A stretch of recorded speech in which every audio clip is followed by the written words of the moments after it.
Hello दोस्तों, welcome to ISM channel. इस video में डिस्कस करने वाले हैं हमसे दो स्टॉक्स के बारे में। पहला है आपका RBL बैंक और दूसरा आपका डिक्सन टेक्नोलॉजीज।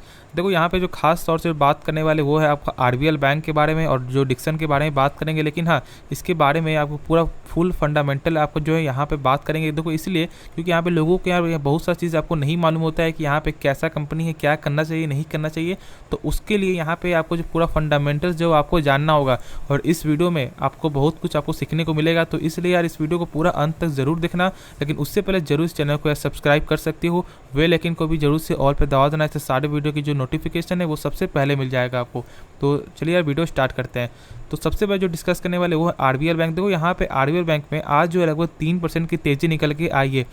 यदि आपने जो चेक किया होगा यानी तो आप देख सकते हो कि लगभग जो एक आखिरी पॉइंट में ही एक जो शार्प फॉल यहाँ जो शार्प जो तेज़ी यहाँ पे निकल के आपको देखने को मिल रहा है। तो यहाँ पे क्या न्यूज़ है, देखो यहाँ पे न्यूज़ तो कुछ भी नहीं है, लेकिन आप जानते हो कि मार्केट में आज जो तेज़ी की वजह के कारण यहाँ बैंकिंग सेक्टर जो है एक तेज़ी यहाँ पे निकल के आपको आया है।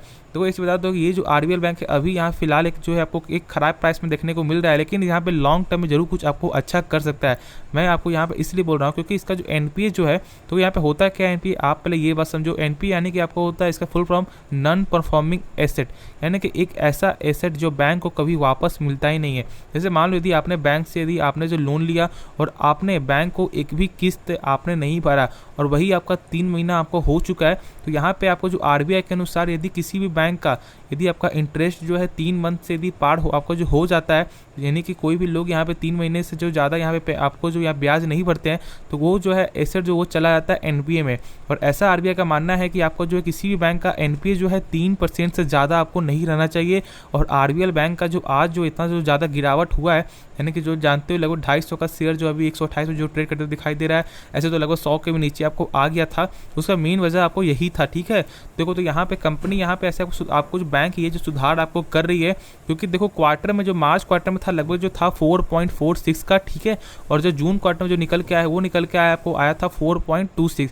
इससे साफ तौर से आपको मालूम चल रहा है कि कंपनी अपना जो बैड लोन है, यानी कि जो खराब लोन है जो कभी वापस नहीं मिलता है या कभी बहुत ज़्यादा टाइम लगता है, तो यहाँ बैंक यहाँ पे आपको जो सुधार कर रही है, तो ये एक सही चीज़ है। इससे ही आपको मालूम चल रहा है कि बैंक यहाँ पे आपको सही तौर पे यहाँ पे सही मायने में कुछ अच्छा काम कर रही है। देखो ये जो जहाँ पे आपको 3% से नीचे आएगा उस दिन इस शेयर का जो प्राइस है 200 के भी पार आपको चला जाएगा। ये बात मेरा आप जो कान खुलकर आप सुन लो, और ये सही में बात ये होगा। इसलिए यहाँ पे आपको होल्ड करके रखना है। यदि आपने एक हाई प्राइस से बाई करके यदि आपने बैठा हुआ है, तो यहाँ पे बस आपको होल्ड करना है और आपको यहाँ प्रार्थना करना है कि इसका जो NP यहाँ पे सही हो जाए। देखो किसी भी बैंक का जो यहाँ पे फॉल होता है, जो गिरावट होता है, जो भी यहाँ पे जो इतना जो शार्प डाउन जो देखने को मिलता है, उसका मेन वजह आपका NPA ही होता है। क्योंकि देखो यहाँ पे यस बैंक का जो NPA है लगभग 15% तक देखने को मिलता है, तो इसलिए आज यहाँ पे जो देखने को मिल रहा है। और उसका मेन गलती क्या था कि यस बैंक जो है एक वैसे कंपनी को पैसा जो दे रहा था अपने जो ज़्यादा ब्याज के लिए, जो कंपनी पहले से ही एक आपको लॉस मेकिंग कंपनी है, इसलिए वो आज जो है इतना ज़्यादा यहाँ पे बुरा स्थिति में है। इसलिए यहाँ पे RBL बैंक में भी जो लोग यहाँ पे डर गए थे, सेलिंग प्रेशर आया और आज यहाँ पे देखने को आपको मिल रहा है। लेकिन जहाँ पे सही ऐसा होगा, जहाँ पे 3% के नीचे आपको आएगा, खुद यहाँ पे ऑटोमेटिक आपको शेयर में तेज़ी जरूर देखने को आपको मिलेगा, ठीक है। तो यही एक फंडामेंटल जो सिंपल फंडामेंटल जो मैंने बताया है, लेकिन इसके बारे में और कुछ यहाँ पे जान लेते हैं, ठीक है। इसका बुक वैल्यू कैसा है, क्या है इसका, उसके बारे में देख लेते हैं, ठीक है। तो खुद यहाँ पे आपको डाउट आपको खत्म हो जाए, लेकिन मैं बार-बार बोल रहा हूँ आपको यहाँ पे होल्ड आपको करना चाहिए, पैनिक आपको नहीं होना है, ठीक है। बैंकिंग स्टॉक्स को एक तरह से हम तो आपको सेफ स्टॉक्स आपको मानते हैं, लेकिन सेफ स्टॉक्स की तरह यदि जो सेफ स्टॉक जो मानते हैं, तो क्या वो असली में सेफ है या नहीं है, उसके जानने के लिए तो यार हमको जो फंडामेंटल तो जानना ही पड़ेगा। और लोग यहाँ पे आपको नहीं बताते हैं, सिर्फ आपको बता देते हैं कि बैंक अच्छा ये है, लेकिन फंडामेंटल आपको सही से नहीं बताते। बस यहाँ मेरा काम वही है कि आपको जो डाउट जो है वो क्लियर करना है। देखो जो भी डाउट आपका रहेगा वो बस आप कमेंट में कर देना, ठीक है। मैं उसके बारे में नहीं तो एक आपको जो अलग सा वीडियो बना दूंगा, नहीं तो यदि कमेंट लाइक होगा तो मैं आपको कमेंट में ही आपको उसका डाउट आपको जो क्लियर आपको कर दूं, जिससे यहाँ पे आगे जो कोई आपको दिक्कत नहीं होगा, ठीक है। तो चलो यार जान लेते हैं इसके बारे में। तो देखो इसका जो मार्केट कैप मैंने बता दिया, लगभग जो है 7 करोड़ का मार्केट कैप देखने को मिलता है, ठीक है। हाई लगभग गया था 221, तो यहाँ पे हाई तो इससे भी और ज़्यादा ऊंचा देखने को मिला था, लेकिन ये जो एक आपका जो 52 भी खाई है इसके कारण यहाँ पे ऐसा देखने को मिल रहा है। लेकिन यहाँ पे इससे भी ज़्यादा आपको हाई लगभग 250 के पार का भी ये स्टॉक्स आपको देखने को मिला था। देखो यहाँ पे यदि और सब चेक कर लें तो बुक वैल्यू जो देखने को मिल रहा है वो कितना है, 209। देखो ये बुक वैल्यू जो होता है वो एक बहुत ज़्यादा फंडामेंटल एक आपको अच्छा टूल है, जिससे मालूम क्या चलता है कि यदि शेयर को यदि कुछ होता है, यदि मान लो कंपनी बर्बाद होती है, तो यहाँ पे कंपनी के पास एक शेयर के बदले वो कितना रुपया आपको दे सकता है। जैसे मान लो इसका जो प्राइस चल रहा है मान लो 128 रुपये, ठीक है। और यदि इस कंपनी को यदि कुछ हो जाता है, यदि कंपनी आपको बर्बाद हो जाती है, बैंकिंग यदि बैंक डूब जाता है, तो कंपनी के पास एक शेयर के बदले वो कितना रुपये आपको दे सकता है। तो यहाँ पे 209 रुपये, यानी कि आपको जो 128 का 128 रुपये आपको मिल जाएगा। ऐसा यहाँ पे बुक वैल्यू को आपको मानना होता है, लेकिन कुछ यहाँ पे टैक्स वैक्स करता है तो वो बात की बात है, लेकिन हाँ यहाँ पे पूरा फुल चांस होता है कि यहाँ पैसा आपको मिल जाएगा, क्योंकि बैंक के पास उतना ज़्यादा एसेट है जिसके कारण वो बेच के भी आपको जो है इतना ज़्यादा पैसा आपको दे सकता है। तो ये एक आपको सही चीज़ यहाँ पे निकल के आपको आ रहा है, ठीक है। तो इसके बदौलत भी हम बोल सकते हैं कि ये एक अच्छा स्टॉक है। बस यहाँ पे एनपीओ को बस सही करना है, उसके बाद यहाँ फुल ऑटोमेटिक यहाँ पे आपको जो रिटर्न आपको मिल जाएगा, ठीक है। बाकी सब चीज़ कर लें, आपको आरओसी और आरओई तो यहाँ पे माइनस में देखने को मिल रहा है, इसलिए क्योंकि जानते हो कि यहाँ पे जो लगातार गिरावट है उसकी वजह से यहाँ पे आरओई जो है कम देखने को मिलेगा, लेकिन जिस दिन यहाँ पे तेज़ी आएगी खुद उसका ऑटोमेटिक यहाँ पे जो गेन होते हुए दिखाई आपको दे जाएगा। तो यहाँ पे थोड़ा सा और सब चेक कर लेता हूँ, जो रेवेन्यू है वो यहाँ पे लगातार ही गेन होते हुए दिखाई दे रहा है। देखो सबसे बड़ा चीज़ क्या होता है, कंपनी का यहाँ पे जो भी सेल्स होता है, जो भी आपको जो यहाँ पे आपको रेवेन्यू होता है वहाँ पे गेन होते हुए दिखाई देना चाहिए। इससे मालूम चलता है कि कंपनी का ग्रोथ यहाँ पे सही हो रहा है। हाँ, यदि सेल्स में कमी आती है तो खुद आपका उसका ऑटोमेटिक आपको जो नेट प्रॉफिट में डाउन देखने को मिलेगा। और आप जानते हो कि इस बार आपका जो यहाँ पे नेट प्रॉफिट में लगातार एक शार्प तेजी देखने को मिल रहा है। देख सकते हो कि 165 करोड़ से डायरेक्ट 209 करोड़ तक यहाँ पे पहुंच चुका है। इसके वजह से अभी शेयर में बीच में तेजी आई थी, जब यहाँ पे Q1 का जब रिजल्ट आपको खत्म हुआ था, उसके बदौलत ही आपको जो है 100 रुपये से आपको जो ऊपर का यहाँ पे आपको लेवल जो टच कर दिया था कंपनी, और इसमें ही एनपीए जो है सही आपको आया है। तो इसके बदौलत हम सब बोल सकते हैं कि कंपनी फंडामेंटल यहाँ मजबूत है। बस यहाँ पे कंपनी को क्या करना है कि कंपनी को बस एनपीए आपको सही करना है, उसके बाद यहाँ पे आप कभी भी इसको पीछे मुड़ के आप नहीं देखोगे। तो इसलिए बस आप होल्ड करके चलो, और मैं आशा करता हूँ कि आपका इस वीडियो में पूरा आपको नॉलेज समझ में आपको आ रहा होगा। यदि आ रहा हो, यदि आपको कुछ सीखने को मिल रहा हो तो जरूर इस चैनल को यार सब्सक्राइब जरूर यार कर देना, और वीडियो को लाइक कर देना, और जिनके पास ये स्टॉक है उसे यार जरूर से आप शेयर कर देना, क्योंकि आपका उन्हें भी कुछ यहाँ पे सीखने को आपको मिल जाएगा, और उन्हें भी यहाँ पे आपको इस स्टॉक्स में आपको भरोसा भी देखने को मिल जाएगा, ठीक है। तो चलो नेक्स्ट स्टॉक के बारे में डिस्कस कर लेते हैं। तो डिक्सन टेक्नोलॉजीज़ के बारे में बात करेंगे। देखो यहाँ पे डिक्सन का आप जानते हो काम क्या, इनका काम है आपको जो मैन्युफैक्चर का काम है। और यहाँ पे लगभग जो 1-2 दिन पहले का न्यूज़ है कि क्या यहाँ पे आपको गूगल और यहाँ पे एंड्रॉयड जो है दोनों यहाँ पे इनके साथ पार्टनरशिप किया है। देखो पार्टनरशिप एक अलग बात होता है और यहाँ पे इनका जो काम है एक अलग है, ठीक है। यहाँ बस क्या है कि यहाँ गूगल आपको जो इनका जो टीवी होता है, जो गूगल का जो टीवी होता है, ये कंपनी आपको जो मैन्युफैक्चर आपको कर सकती है, जिसकी वजह से इस शेयर में जो लगातार ही गेन होते हुए दिखाई दे रहा है। लगभग 4100 का स्टॉक फिलहाल आपको जो 4500 में आपको ट्रेड करते हुए दिखाई दे रहा है, और आज भी यहाँ पे जो है 3% का तेजी निकल के आपको आ रहा है। यदि आप चेक करो तो यहाँ पे चार्ट पे एक साफ तौर से आपको समझ में आपको आ रहा है कि लगातार ही तेजी बनते हुए दिखाई दी है।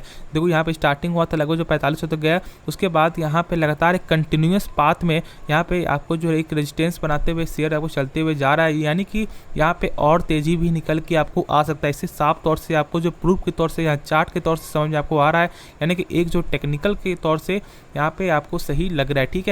देखो इस स्टॉक के बारे में बात करें तो ऐसा होता क्या कि यहाँ पे जो मैन्युफैक्चर काम है, तो जब यहाँ पे जो कोविड आया था तो एक शार्प फॉल देखने को मिला था, और इनका काम जो मैन्युफैक्चर का यानी कि जो बाहरी जो प्रोडक्ट है वो ये कंपनी आपको बना के यहाँ पे आपको जो यहाँ पे आपको भेजती है, ठीक है। तो देखो इसके कारण आपको हुआ क्या था कि शेयर में जो गिरावट देखने को मिल रहा था, और आप जानते हो कि ये स्टॉक्स लगभग एक ऊंचा स्टॉक्स यानी कि एक हाई प्राइस का स्टॉक्स फिलहाल अभी आपको जो है 4500 में मिल रहा है। लगभग आपको जो है 6000 तक का जाने का स्टॉक्स जो अभी फिलहाल 4500 में मिल रहा है, यानी कि एक अच्छा डिस्काउंट प्राइस शेयर मिल रहा है। शेयर में कुछ खराबी नहीं है, लेकिन इसके बारे में हमसे जो फंडामेंटल आपको जान लेते हैं, उसके बाद यहाँ से हम बताएंगे कि यहाँ शेयर सही में अच्छा है या नहीं है। तो चलो देख लेते हैं। देखो मार्केट कैप तो यहाँ पे देख सकते हो कि लगभग 26,000 करोड़ का मार्केट कैप है। हाई गया लगभग 6244 का, लो है इसका 3181। स्टॉक्स का पी 124 यानी कि आपको हाई देखने को मिल रहा है।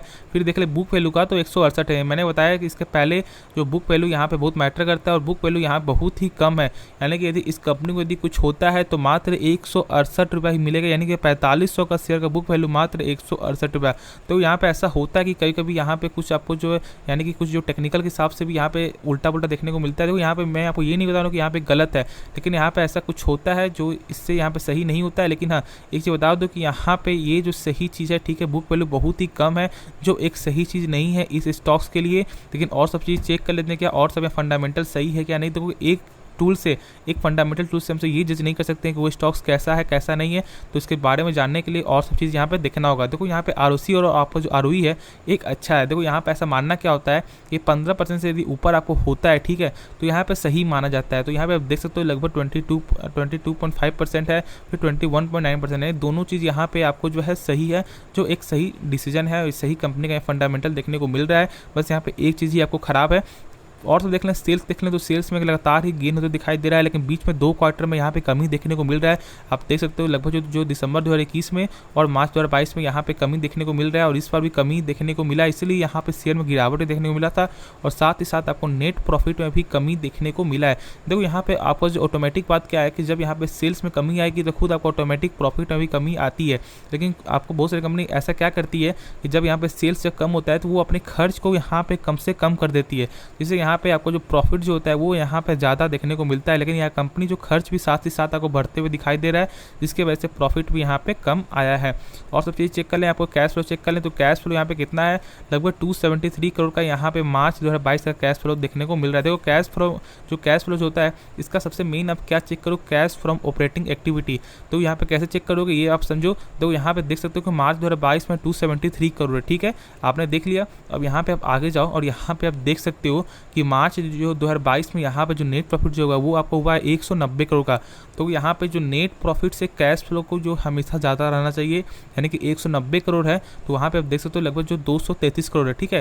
तो यानी कि कैश फ्लो एक अच्छा कैश फ्लो यहाँ पे निकल के आपको जो है आ रहा है 273 करोड़, तो और एक बेस्ट है यहाँ पे, ठीक है। तो इससे आप जो यहाँ पे समझ सकते हो कि यहाँ पे कैश फ्लो सही है, यानी कि जो कंपनी का आपको जो प्रोडक्ट जो बिक रहा है तो वहाँ से पैसा भी आपको जो रिटर्न यहाँ पे आपको आ रहा है, जिससे यहाँ पे एक सही चीज़ है। क्योंकि ऐसा होता है कि कभी कभी कंपनी क्या करती है कि यहाँ पे सेल्स में तो गेन आते दिखाई देता है, लेकिन कैश फ्लो यहाँ पे कम आता है। जैसे मान लो यदि आपने किसी भी कंपनी को यहाँ पे 10 रुपये का माल बेचा और यदि वहाँ से आपको पैसा 10 रुपये नहीं आता है, तो आपने तो यहाँ पे 10 रुपये आपने जो बैलेंस शीट में दी आपने चढ़ा दिया, ठीक है। ऐसा को लग रहा है कि यहाँ पे 10 रुपये का सेल्स हुआ, लेकिन पैसा आपका नहीं आया, तो फिर आपका फायदा क्या हुआ।